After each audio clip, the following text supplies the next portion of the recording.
Hello friend, आज हम आपको गुरुवार व्रत में सुनी जाने वाली बृहस्पति देव की पावन और पवित्र कथा सुनाने जा रहे हैं। गुरुवार के दिन इन कथाओं का श्रवण करने से गुरु बृहस्पति की कृपा बरसती है, धन संबंधी समस्या दूर होती है, विद्या बुद्धि की भी प्राप्ति हो। तो आइए कथा का श्रद्धा भक्ति भाव से श्रवण करें। प्रेम से बोलिए ओम नमो भगवते वासुदेवाय। बृहस्पति देव की जय।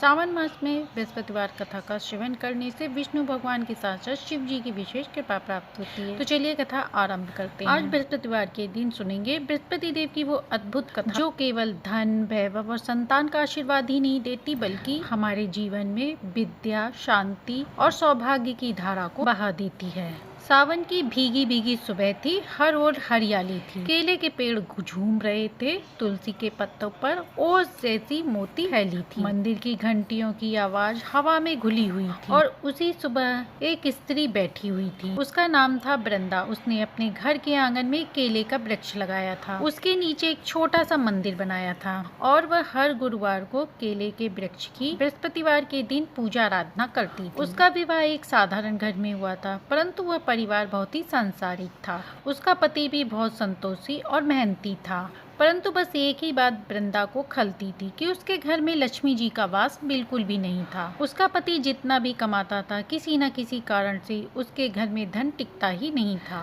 कभी हारी, बीमारी, उधार, इन्हीं सब में पैसा व्यय हो जाता था। एक दिन की बात है, सावन का गुरुवार चल रहा था। एक दिन वृंदा को सपने में एक पुरुष पीताम्बर धारण किए उसे दर्शन दिए। उनके चेहरे पर एक दिव्यता थी और हाथ में एक कमल का पुष्प था।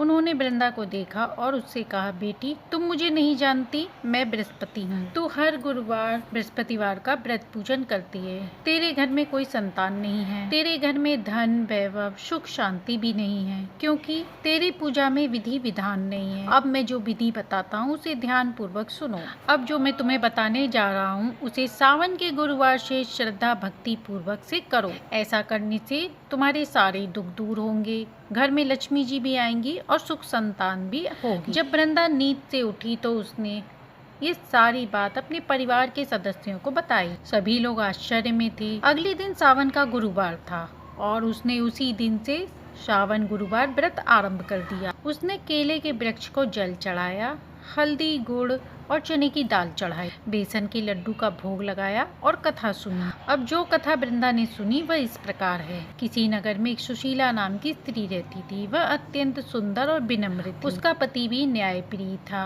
उसका नाम था सोमदत्त, किंतु बस उसमें एक ही कमी थी कि वह बहुत ही क्रोधी था। वह अपने जीवन में बस एक ही चीज को मानता था, धन को ही वह सबसे बड़ा मानता था। सुशीला बृहस्पतिवार का व्रत करती, केले के वृक्ष की पूजा करती, घर में पीले वस्त्र पहनती, घर में किसी से झगड़ा नहीं करती और दिन भर उपवास करती थी। परंतु उसके पति को ये सब व्यर्थ लगता था। वह कहता था कि तू दिन भर उपवास करके क्या पालेगी, धन तो व्यापार से आता है, व्रत से नहीं। परंतु सुशीला कुछ नहीं कहती, वह शांत रहती। वह बस एक ही बात कहती, बृहस्पति देव मेरे साथ हैं, बाकी सब वही जाने। एक दिन की बात है, सावन का पहला गुरुवार था। खेतों में हरियाली की सुगंध थी। सुशीला सुबह सुबह उठी, उसने पीला वस्त्र पहना, घर में साफ सफाई करी, केले के वृक्ष को जल चढ़ाया और उनकी पूजा आराधना की। हल्दी से तिलक लगाकर, दीपक जलाकर कथा सुनने बैठ गई। जब उसके पति ने देखा तो उसे बिल्कुल भी अच्छा नहीं लगा। उसने सुशीला से कहा कि आज मैं तुम्हारा व्रत तुड़वा कर रहूंगा। उसने जाकर केले के वृक्ष को काट दिया। वह इतना उस समय क्रोधित था कि उसे ये भी ज्ञात नहीं रहा कि यह एक देव वृक्ष है। उसी रात सपने में सोमदत्त को स्वयं बृहस्पति देव ने दर्शन दिए। उनकी आंखों में तेज था और वाणी में गंभीरता थी। बृहस्पति देव ने कहा कि तूने देव वृक्ष का अपमान किया है, तूने लक्ष्मी को क्रोधित किया है। अब देख तेरे घर से लक्ष्मी कैसे जाती है। सुबह उठने के बाद ही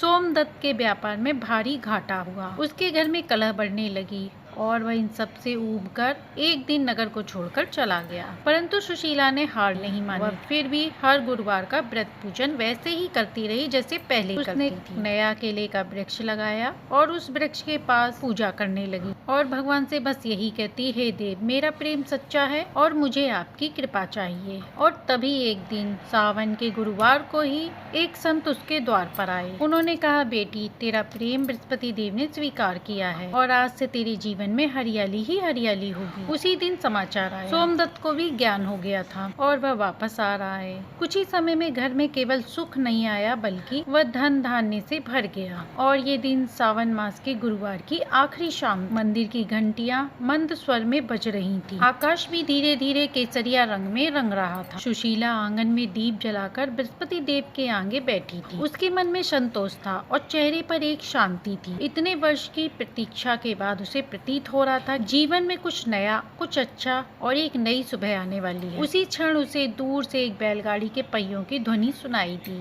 और वह धीरे धीरे उसके घर के द्वार के पास आकर रुकी। उसी समय सुशीला की सांसें थम गई। जैसे ही उसने दरवाजा खोला, सामने उसके पतिदेव खड़े, लेकिन वह व्यक्ति नहीं था जो वर्षों पहले गया। अब उसकी आंखों में पश्चाताप था और चेहरे पर तपस्या के भाव थे और उसकी आत्मा भी नम्र हो चुकी थी। सोमदत्त ने अंदर आकर सुशीला के चरणों में अपना सिर रख दिया और कहा, मैंने बहुत बड़ा अपराध किया था। मैंने तुम्हारे प्रेम का और उस देव वृक्ष का अनादर किया। तुमने जो किया वही मेरा उद्धार बना। तुम मुझे क्षमा करो। सुशीला ये सब देखकर उसकी आंखों में आंसू आ गए, लेकिन वह आंसू दुखी के नहीं थे बल्कि खुशी के थे। वो साक्षी थे स्त्री की श्रद्धा और धैर्य के साहस। उसने अपने पति को उठाया और कहा, जिस घर में बृहस्पति देव की पूजा आराधना होती है वहाँ क्षमा और प्रेम सदैव निवास करते हैं। इसके बाद सुशीला का जीवन धीरे धीरे बदलने लगा। सोमदत्त ने अपने पुराने काम पर लौटने की बजाय गरीबों की सेवा करनी शुरू कर दी। सुशीला भी हर बृहस्पतिवार को स्त्रियों को बुलाकर बृहस्पति देव की कथा सुनाती, उन्हें पीली चुनरी बांधती और कहती, धन आएगा और चला जाएगा, लेकिन सच्चा पुण्य वही है जो तुम्हारे प्रेम, विश्वास और सेवा से जन्म लेता है। अब सावन की अगली कथा से जुड़ी है जो शिव माता पार्वती के आशीर्वाद की है। किसी नगर में एक गौरी नाम की छोटी सी लड़की रहा करती थी। उसकी माँ उसे झूले में बैठाकर गीत सुनाया करती। धीरे धीरे वह बड़ी होने लगी। गौरी बहुत सुंदर थी परंतु उसका विवाह नहीं हो पा रहा था। बहुत रिश्ते आते और लौट जाते। उसकी माँ बहुत परेशान हो गई। तब उसने सुशीला से कहा तो सुशीला ने कहा कि गौरी को बृहस्पति देव का व्रत करने दो। केले के वृक्ष के नीचे बैठकर बृहस्पति देव का ध्यान करते हुए शिव माता पार्वती का भी ध्यान करें। ऐसा करने से देखना उसे शिव जैसा वर मिलेगा। गौरी ने माँ के कहने पर व्रत आरंभ किया। वह हर गुरुवार पीले वस्त्र पहनकर मंदिर जाती, केले के वृक्ष की पूजा करती, तुलसी के पास दीप जलाती और शिव पार्वती जी को पीला चंदन लगाती। उसका स्वर बहुत मीठा था। कथा कहते हुए उसकी आंखें भी कहने लगती थीं। सावन के अंतिम गुरुवार को गांव में एक यज्ञ हुआ। उसी यज्ञ में एक नव युवक आया। वह बहुत ही बुद्धिमान और शिव भक्त था। वह गौरी को देखकर उस पर मोहित हो गया, लेकिन उसने सबसे पहले सुशीला से आशीर्वाद लिया। सुशीला ने देखा तो मुस्कुराकर कहा कि बृहस्पति देव की कृपा से जो जोड़ी बनी है उसे कोई नहीं तोड़ सकता। कुछ ही दिनों बाद गौरी का विवाह उसी युवक से हुआ। विवाह के दिन बारिश की फुहारें, हरियाली से ढकी हुई खेत और केले के वृक्षों से छनकर आती सूर्य की किरणें मानो जैसे स्वयं देवताओं का आशीर्वाद बन गई थी। विवाह मंडप पे सुशीला ने कथा सुनाई और उसके जीवन में साकार होने लगा। जैसे सावन की फुहारें धीरे धीरे पड़ती, वैसी ही हमारी ये कथा भी अपने पूर्ण रूप की ओर बढ़ रही है। गौरी को विवाह को देखकर गांव की सभी स्त्रियों के मन में एक चमक। बृहस्पति देव के इस व्रत ने उन्हें केवल संतान सुख ही नहीं बल्कि सुख सौभाग्य के अलावा नई आस्था भी दी थी कि सच्चा प्रेम और श्रद्धा कभी व्यर्थ नहीं जाता। उस दिन सुशीला ने गांव की स्त्रियों को अंतिम बार पीली चुनरी बांध, केले के वृक्ष के पास दीपक जलाया और अपनी कथा को समर्पण के रूप में प्रस्तुत किया। सुशीला ने कहा, बहनों, बृहस्पति देव का व्रत कोई साधारण व्रत नहीं। ये एक माँ की ममता, स्त्री का विश्वास और पत्नी की ममता है और स्त्रियों का समर्पण है। जब तुम केले के वृक्ष की पूजा आराधना करती हो, केले के वृक्ष को जल से सींचती हो, दीपदान करती हो, चुनरी उड़ाती हो, तो वह केवल परंपरा नहीं, तो वो संवाद होता है तुम्हारे और ईश्वर के बीच का। हर सावन जब धरती हरियाली से ढक जाती है तो मानो स्वयं बृहस्पति देव हमारे जीवन को नई उमंग देने आते हैं। इसीलिए हर गुरुवार को मन से, प्रेम से, शुद्धता से बृहस्पति देव की पूजा आराधना करो। तब तुम्हारे घर लक्ष्मी जी के साथ ज्ञान आएंगे, साथ ही शांति और धैर्य भी आएंगे। सुशीला के ऐसे वचन सुनकर गाँव की हर स्त्रियाँ यही सोच रही थी कि वह केवल कथा नहीं सुनाती बल्कि जीवन का आधार देती है। और तभी आसमान से हल्की सी फुहार गिरने लगी, मानो जैसे स्वयं बृहस्पति देव अपनी कृपा बरसा रहे हों। इस प्रकार बृहस्पति देव की श्रद्धा, भक्ति, भावना से परिपूर्ण संपूर्ण बृहस्पति देव की नई कथा। सावन मास की हरियाली और शिव माता पार्वती जी की छाया, प्रत्येक नारी का प्रेममय समर्पण इस मास में परिपूर्ण रूप से समाहित है। अब जब भी गुरुवार आए तो श्रद्धा भक्ति भाव से इस कथा का श्रवण करें और मन ही मन कहना, हे बृहस्पति देव मेरे घर प्रेम रहे, श्रद्धा रहे और आपका संपूर्ण परिवार पर संपूर्ण आशीर्वाद बना रहे। और इसी भाव के साथ ये कथा यहीं संपन्न होती है। प्राचीन काल में एक ब्राह्मण रहता था। वह बहुत निर्धन था, उसकी कोई संतान नहीं थी। उसकी पत्नी बहुत मलिनता के साथ रहती थी। वह स्नान भी नहीं करती थी और किसी देवी देवता का न पूजन करती थी। इससे ब्राह्मण देवता बड़े दुखी थे। बेचारे बहुत कुछ कहते परंतु उसका परिणाम कुछ नहीं निकलता। भगवान की कृपा से ब्राह्मण की पत्नी के एक कन्या पैदा हुई। कन्या बड़ी होने पर सुबह स्नान करके विष्णु भगवान का जाप और पूजा करके बृहस्पतिवार का व्रत करने लगी। अपने पूजन पाठ को समाप्त करके विद्यालय जाती, अपनी मुट्ठी में जौ लेकर जाती और पाठशाला के मार्ग में डालती जाती। तब वे जौ के दाने स्वर्ण के हो जाते, तब वह उन्हें बीन कर घर ले आती। एक दिन वह बालिका सूप में उस सोने के जौ को फटकार के साफ करने लगी कि उसकी माँ ने देख लिया और कहा, बेटी सोने के जौ को साफ करने के लिए सोने का सूप होना चाहिए। दूसरे दिन बृहस्पतिवार था। कन्या ने व्रत रखा, बृहस्पति देव से प्रार्थना करके कहने लगी, मैंने आपकी पूजा सच्चे मन से की है, तुम मेरे लिए सोने का सूप दे दें। बृहस्पति देव ने उसकी प्रार्थना स्वीकार कर ली। रोजाना की तरह वह कन्या जौ फैलाती हुई जाने लगी। जब लौट कर आई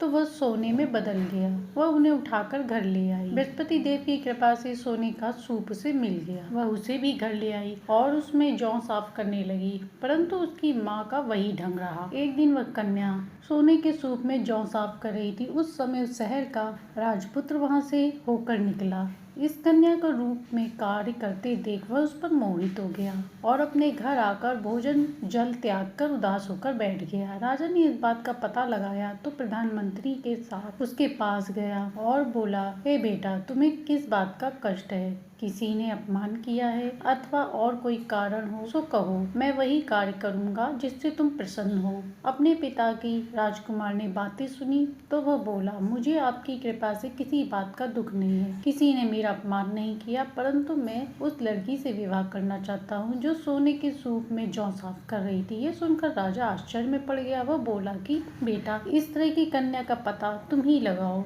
मैं उसके साथ तुम्हारा विवाह अवश्य करा दूंगा। राजकुमार ने उस लड़की के घर का पता लगाया। तब मंत्री उस लड़की के घर गया और ब्राह्मण देवता को सभी हाल बताया। ब्राह्मण देवता राजकुमार के साथ अपनी कन्या का विवाह करने के लिए तैयार हो गए तथा विधि विधान के अनुसार ब्राह्मण की कन्या का विवाह राजकुमार के साथ हो गया। कन्या के घर जाते ही पहले की भांति ब्राह्मण देवता के घर में गरीबी का निवास हो गया। अब भोजन के लिए भी अन्न बड़ी मुश्किल से मिलता। एक दिन दुखी होकर ब्राह्मण देवता अपनी पुत्री के पास गए। बेटी ने पिता की दुखी अवस्था को देखकर कहा और अपनी माँ का हाल पूछा। तब ब्राह्मण ने सभी हाल कहा। कन्या ने बहुत सा धन देकर पिता को विदा किया। इस तरह ब्राह्मण का कुछ समय सुखपूर्वक व्यतीत हुआ। कुछ दिन बाद फिर वही हाल हो गया। ब्राह्मण फिर अपनी कन्या के यहाँ गया और सारा हाल कहा। लड़की बोली कि हे पिताजी, आप माताजी को यहाँ लिवा लाओ, मैं उन्हें विधि बता दूंगी जिससे आपकी गरीबी भी दूर हो जाएगी। वह ब्राह्मण देवता अपनी स्त्री को लेकर अपनी बेटी के यहाँ पहुँच गए।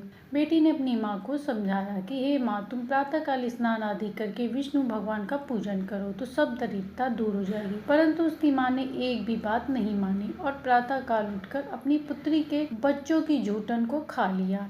इससे उसकी पुत्री को भी बहुत गुस्सा आया और एक रात को कोठरी में सभी सामान निकाल दिया और अपनी माँ को उस कमरे में बंद कर दिया। प्रातःकाल उसे निकालकर तथा स्नान आदि कराकर पाठ करवाया तो उसकी बुद्धि में कुछ फर्क आया। फिर प्रत्येक बृहस्पतिवार को व्रत रखने लगी। इस व्रत के प्रभाव से उसके माँ बाप बहुत ही धनवान और पुत्रवान हो गए और बृहस्पति देव के प्रभाव से इस लोक से सुख भोगकर अंत में स्वर्ग को गए। तो प्रेम से बोलिए बृहस्पति देव की जय। तो ये थी बृहस्पतिवार पे सुनी जाने वाली बृहस्पति देव की पावन और पवित्र कथा। इस कथा का श्रवण करने से समस्त समस्याओं का समाधान होता है। आशा है कि आपको ये कहानी पसंद आई होगी। पसंद आई हो लाइक सब्सक्राइब करें।